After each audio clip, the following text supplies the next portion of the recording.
Hello friends, नमस्कार। स्वागत है आप सभी का आप सबके अपने प्लेटफॉर्म पे। आइए आज की क्लास स्टार्ट करते हैं। आज की क्लास में हम जो इंडियन कॉन्स्टिट्यूशन है इसके कुछ टॉपिक्स को उठाएंगे। उम्मीद है ये वीडियोस आपको पसंद आएंगे, तो प्लीज़ वीडियोस को लाइक कर लीजिएगा, शेयर कर लीजिएगा और अगर चैनल को सब्सक्राइब ना किया हो तो सब्सक्राइब कर लीजिएगा। ये जो वीडियोज़ है आपके ये यूपी पीसीएस के सभी एग्जाम्स के लिए, इसके साथ साथ स्वास्थ्य शिक्षा अधिकारी और जो आपका हाईकोर्ट से वैकेंसी आने वाली आर की उसके लिए, और जो आयोग से लोक सेवा आयोग से जो आर आती है उन सभी के लिए बहुत इंपॉर्टेंट है। जहां पर जीएस पूछी जाती है वहां पे इन वीडियोस की आप हेल्प ले सकते हैं। ठीक है, आइए बातें कम करते हैं, सीधे स्टार्ट करते हैं। ठीक है, चलिए।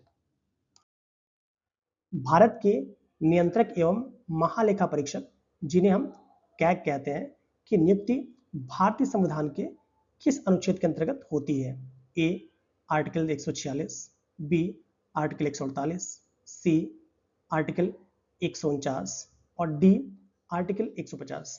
तो उम्मीद है आपने इसका आंसर लगा लिया होगा कि जो कैग की नियुक्ति है वो संविधान के किस अनुच्छेद के अंतर्गत की जाती है।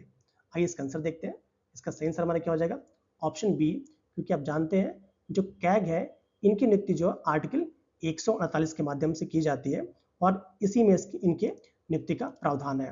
इनकी नियुक्ति कौन करता है?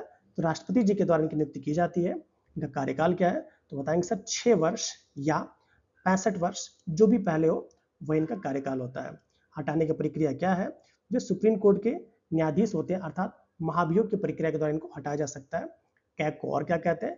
जो कैग है इन्हें हम लोक धन का संरक्षक कहते हैं। ये भी टॉपिक आप याद रखिएगा। आर्टिकल किस आर्टिकल में इनके कार्य की बात की गई है?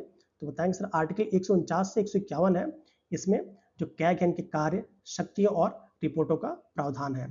ये किसके प्रति उत्तरदायी है? तो ये संसद के प्रति उत्तरदायी होते हैं और एक कार्यपालिका से पूर्णतः क्या होते हैं? स्वतंत्र होते हैं।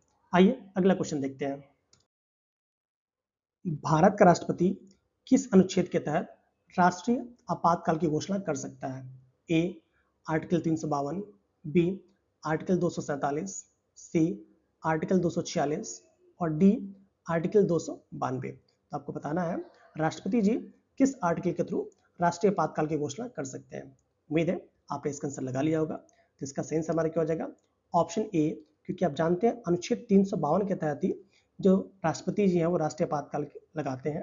इसका कारण क्या हो सकता है? युद्ध हो सकता है, बाहरी आक्रमण हो सकता है या सशस्त्र विद्रोह, तीनों इसके कारण हो सकते हैं। एक और बात याद रखिएगा, जो 44वां संविधान संशोधन है 1978 का, इसी के तहत आंतरिक अशांति को हटाकर उसी की जगह हमने विशेष विद्रोह का वर्ड का यूज किया गया है। और इसके लिए क्या आवश्यक है? तो इसके लिए राष्ट्रपति जी को कैबिनेट की लिखित सलाह आवश्यक होती है और संसद की मंजूरी उन्हें 1 माह के भीतर लेनी होती है। प्रभाव क्या है? तो केंद्र से शक्ति बढ़ती है, आप जानते हैं, और संघीय ढांचा एकात्मक हो जाता है जब राष्ट्रीय आपातकाल लगता है। आइए अगला क्वेश्चन देखते हैं। राष्ट्रपति किस अनुच्छेद के तहत लोकसभा को भंग कर सकता है? ए अनुच्छेद 85, बी अनुच्छेद 95, सी अनुच्छेद 356 और डी अनुच्छेद 365। तो आपको बताना है राष्ट्रपति जी किस आर्टिकल के थ्रू लोकसभा को भंग कर सकते हैं। उम्मीद है आपने इसका आंसर लगा लिया होगा। तो इसका सही आंसर हमारा क्या हो जाएगा? ऑप्शन ए, आर्टिकल 85 के थ्रू जो राष्ट्रपति जी हैं वो संसद का सत्र बुला सकते हैं, स्थगन कर सकते हैं और उसे भंग कर सकते हैं। ये बात बिल्कुल याद रखिएगा। और राष्ट्रपति जो है वो लोकसभा को भंग कर सकता है, ये भी आपको पता होगा। ये किस प्रकार कार्य करता है? तो प्रधानमंत्री की सलाह पर कार्य करता है, ये भी याद रखिएगा। लोकसभा का सामान्य कार्यकाल कितना होता है? 5 वर्ष का होता है। और किस आर्टिकल में? तो आर्टिकल 83 में। किस में है? आर्टिकल 83 में आपका लोकसभा के कार्यकाल की बात की गई, जो कि 5 वर्ष का है। आइए अगला क्वेश्चन देखते हैं। भारत के उपराष्ट्रपति को हटाने का प्रावधान संविधान के किस अनुच्छेद में है? ए अनुच्छेद 61, बी अनुच्छेद 63, सी अनुच्छेद 67 और डी अनुच्छेद 65। उम्मीद है आपने इसका आंसर लगा लिया होगा कि उपराष्ट्रपति जी को हटाने के जो प्रावधान है वो संविधान के किस अनुच्छेद में है। आइए इसका आंसर देखते हैं। इसका सही आंसर हमारा क्या हो जाएगा?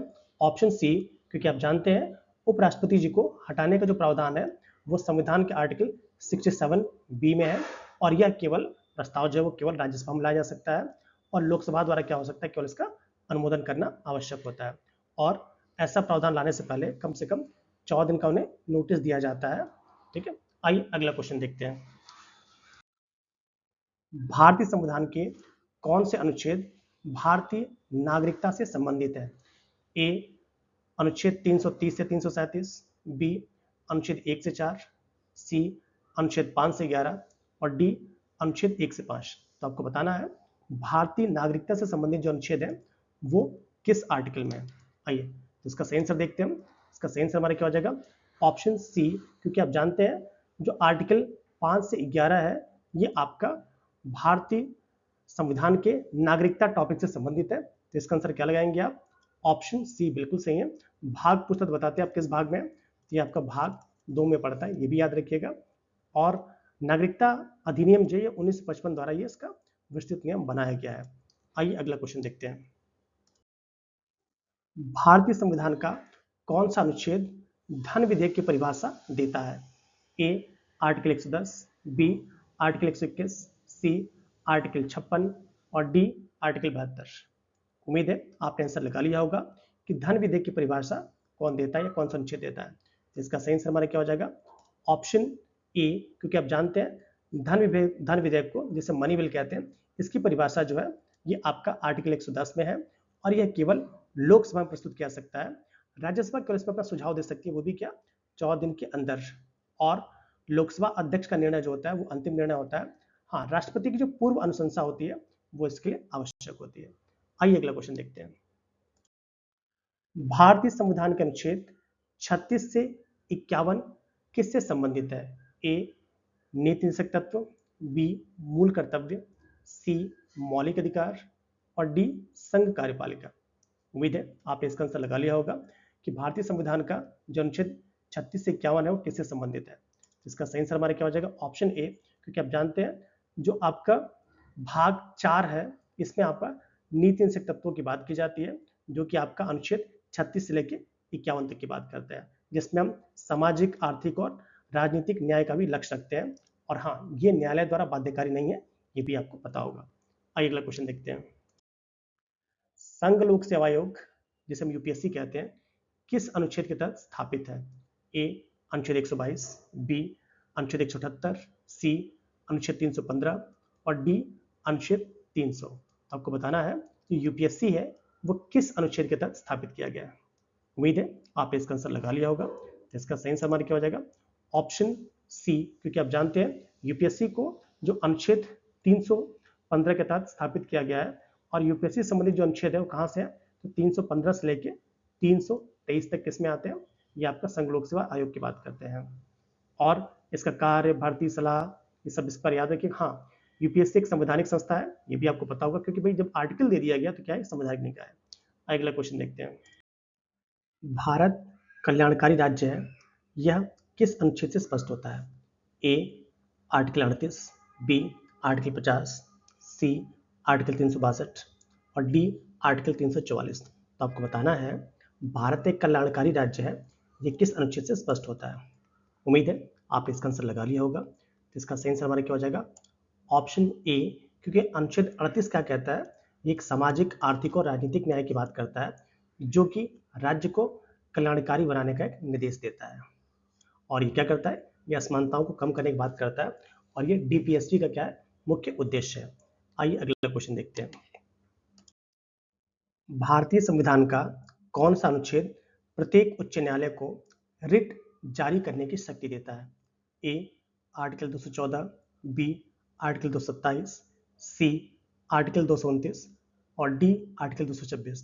तो आपको बताना है कौन सा अनुच्छेद है जो उच्च न्यायालय को रिट जारी करने की शक्ति प्रदान करता है। उम्मीद है आपने इसका आंसर लगा लिया होगा। इसका सही आंसर हमारा क्या हो जाएगा, ऑप्शन डी अनुच्छेद 226, क्योंकि जो अनुच्छेद 226 है ये उच्च न्यायालय को रिट जारी करने की शक्ति देता है, जो कि कौन से हैं, 5 प्रकार के रिट होते हैं, हिबिस्कस कॉर्पस, मैंडेमस, कर्टोरी, प्रोविशन और आपका क्यूटो वारंटो। और ये क्या करता है, यह शक्ति मौलिक अधिकारों के साथ साथ कानूनी अधिकारों के लिए दिए जाते हैं। और जो सुप्रीम कोर्ट होता है वो अनुच्छेद 32 के तहत केवल मौलिक अधिकारों की रक्षा के लिए रिट जारी करता है, इसको याद रखिएगा। इसी आधार पर हम कहते हैं कि उच्च न्यायालय की शक्ति है वो आपका सर्वोच्च न्यायालय से ज्यादा मानी जाती है। आइए अगला क्वेश्चन देखते हैं। भारतीय संविधान के संशोधन की प्रक्रिया किस अनुच्छेद में दी गई है। A article 348, B article 358, C article 368 और डी आर्टिकल 378। उम्मीद है आपने इसका आंसर लगा लिया होगा कि भारतीय संविधान के जो संशोधन की प्रक्रिया है वो किस आर्टिकल में दी गई है।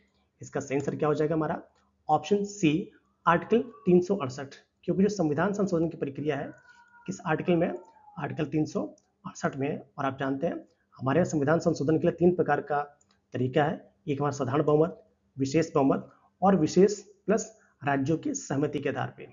हाँ, इन सब के लिए क्या होता है, राष्ट्रपति की सहमति आवश्यक होती है। आइए अगला क्वेश्चन देखते हैं। संविधान लागू होने के समय प्रस्तावना में निम्न में से कौन सा आदर्श शामिल नहीं था? ए स्वतंत्रता, बी समानता, सी समाजवाद और डी न्याय। तो आपको बताना है संविधान जब लागू हुआ था तो हमारे प्रियम्बल में इनमें से कौन सा आदर्श शामिल नहीं था। उम्मीद है आपने इसका आंसर लगा लिया होगा। इसका सही आंसर हमारा क्या हो जाएगा ऑप्शन आपका सी, क्योंकि जो समाजवाद है ये हमारे मूल संविधान में नहीं था, जिसे आपका 42वां संविधान संशोधन 1976 के द्वारा जोड़ा गया था। आइए अगला क्वेश्चन देखते हैं। निम्न में से कौन सी स्वतंत्रता प्रस्तावना में नहीं दी गई है? ए विचार की स्वतंत्रता, बी अभिव्यक्ति की स्वतंत्रता, सी विश्वास की स्वतंत्रता और डी आर्थिक स्वतंत्रता। तो आपको बताना है इनमें से ऐसी कौन सी स्वतंत्रता है जो प्रस्तावना में नहीं दी गई है। उम्मीद है आपने इसका आंसर लगा लिया होगा। इसका सही आंसर हमारा क्या हो जाएगा ऑप्शन डी आर्थिक स्वतंत्रता, क्योंकि आप जानते हैं प्रस्तावना में 5 प्रकार की स्वतंत्रता की बात की गई। कौन कौन सी? विचार की, अभिव्यक्ति की, विश्वास की, धर्म की, उपासना की, और इसमें आपका आर्थिक स्वतंत्रता की बात नहीं की गई है। आइए अगला क्वेश्चन देखते हैं। यह विशेषता व्यक्तियों को अपने धार्मिक विश्वासों के अनुसार जीवन जीने की स्वतंत्रता देती है। ए धर्मनिरपेक्षता, बी अखंडता, सी संप्रभुता और डी लोकतंत्र। तो आपको बताना है इसमें से ऐसा कौन सा है जो धार्मिक विश्वासों के अनुसार जीने की स्वतंत्रता देती है। उम्मीद है आपने इसका आंसर लगा लिया होगा। इसका सही आंसर हमारा क्या हो जाएगा ऑप्शन ए सेकुलरिज्म अर्थात धर्मनिरपेक्षता। धर्मनिरपेक्षता क्या बताता है? राज्य सभी धर्मों को समान दृष्टि से देखता है। ये किस आर्टिकल में है? तो आर्टिकल 25 से लेकर 28 तक धार्मिक स्वतंत्रता की बात करता है। और इसे कब जोड़ा गया है? 42वां संविधान संशोधन 1976 में जोड़ा गया है धर्मनिरपेक्षता वर्ड को, ये भी याद रखिएगा। अगला क्वेश्चन देखते हैं। प्रस्तावना में कौन सा आदर्श रूसी संविधान से लिया गया है? ए न्याय, बी स्वतंत्रता, सी समानता और डी समाजवाद। उम्मीद है आपने इसका आंसर लगा लिया होगा कि प्रस्तावना में ऐसा कौन सा आदर्श है जो रूसी संविधान से लिया गया है। तो इसका सही आंसर हमारा क्या हो जाएगा ऑप्शन डी समाजवाद, क्योंकि आप जानते हैं समाजवाद है इसे हमने सोवियत संघ के संविधान से लिया हुआ है, जो कि हमने 42वां संविधान संशोधन 1976 के माध्यम से जोड़ा हुआ है। आइए अगला क्वेश्चन देखते हैं। भारत एक गणराज्य है, इसका क्या अर्थ है? ए सभी पद नागरिकों के लिए खुले, बी संसदीय प्रणाली, सी जनता के हाथों में सत्ता और डी संघीय व्यवस्था। उम्मीद है आपने इसका आंसर लगा लिया होगा कि भारत एक रिपब्लिक है। ये किस वाक्य द्वारा संपन्न हो जाएगा? आइए इसका आंसर देखते हैं। तो जो आपका पहला वाक्य है सभी पद नागरिकों के लिए खुले हुए हैं, ये शो करता है कि भारत एक गणराज्य है। क्योंकि गणराज्य का मतलब क्या होता है? वंशानुगत शासन नहीं, राष्ट्रपति निर्वाचित होता है, सभी लोग निर्वाचित होते हैं, इसलिए भारत एक गणराज्य है। ये आपका जो कि सभी नागरिकों के लिए खुले हुए हैं, इसका आंसर क्या लगा देंगे आप? ये लगा देंगे। आइए अगला क्वेश्चन देखते हैं। पंजीकरण द्वारा नागरिकता प्राप्त करने हेतु कितने वर्ष निवास आवश्यक है? ए 1 वर्ष, बी 2 वर्ष, सी 4 वर्ष और डी 7 वर्ष। तो आपको बताना है कि रजिस्ट्रेशन के द्वारा जो हम नागरिकता प्राप्त करने हेतु आवेदन देते हैं, इसके लिए हमें कम से कम कितने वर्ष तक निवास करना आवश्यक होता है। उम्मीद है आपने इसका आंसर लगा लिया होगा। जिसका सही आंसर हमारा क्या हो जाएगा ऑप्शन डी 7 वर्ष, क्योंकि नागरिकता संशोधन अधिनियम 1955 के द्वारा ये बोला गया है कि पंजीकरण हेतु कम से कम 7 वर्ष तक निवास करना आवश्यक है। और 7 वर्ष लगातार नहीं, धीमे धीमे टुकड़ों टुकड़ों में हो सकता है, बट जो अंतिम के 12 महीने हैं उसमें आपको लगातार भारत में रहना होगा। आइए अगला क्वेश्चन देखते हैं। भाषा और संस्कृति के संरक्षण का अधिकार किस मौलिक अधिकार में आता है? ए सांस्कृतिक एवं शैक्षणिक अधिकार, बी स्वतंत्रता का अधिकार, सी शोषण के विरुद्ध अधिकार और डी धर्म का अधिकार। उम्मीद है आपने इसका आंसर लगा लिया होगा कि भाषा एवं संस्कृति के संरक्षण का अधिकार किस मौलिक अधिकार के अंतर्गत आता है? इसका सही आंसर हमारा क्या हो जाएगा? ऑप्शन ए संस्कृति एवं शैक्षणिक अधिकार के अंतर्गत आता है, जो किस अनुच्छेद में? अनुच्छेद 29 और 30 में। और ये अल्पसंख्यकों को विशेष सुरक्षा प्रदान करता है और उनको शैक्षणिक संस्थान को स्थापित करने का भी अधिकार प्रदान करता है। आइए अगला क्वेश्चन देखते हैं। निम्न में से कौन सा मौलिक अधिकार नहीं है? ए समानता का अधिकार, बी संपत्ति का अधिकार, सी स्वतंत्रता का अधिकार और डी धर्म का अधिकार। तो आपको बताना है इसमें से कौन सा आपका फंडामेंटल राइट नहीं है। उम्मीद है आपने इसका आंसर लगा लिया होगा। तो इसका सही आंसर हमारा क्या हो जाएगा? ऑप्शन बी संपत्ति का अधिकार, राइट टू प्रॉपर्टी, ये हमारा मौलिक अधिकार नहीं है। संपत्ति का जो अधिकार है जो 44वें संविधान संशोधन 1978 के द्वारा हटा दिया गया है। अब ये आर्टिकल 300A में आ गया है और ये क्या है? कानूनी अधिकार है। पहले किस अनुच्छेद में था ये? तो पहले अनुच्छेद 31 में था। इस बात को भी आप याद रखिएगा। और इस समय इसको हटा दिया गया है। कब हटाया गया? तो 44वां संविधान संशोधन से हटाया गया। और किस आर्टिकल में है? तो आर्टिकल 300A में है। आइए अगला क्वेश्चन देखते हैं। भारतीय संविधान में कितने मौलिक अधिकार प्रदान किए गए हैं? ए 5, बी 6, सी 7 और डी 8। उम्मीद है आपने इसका आंसर लगा लिया होगा कि हमारा जो भारतीय संविधान है इसमें कितने प्रकार के मौलिक अधिकार प्रदान किए गए हैं। आइए इसका आंसर देखते हैं। इसका सही आंसर हमारा क्या हो जाएगा?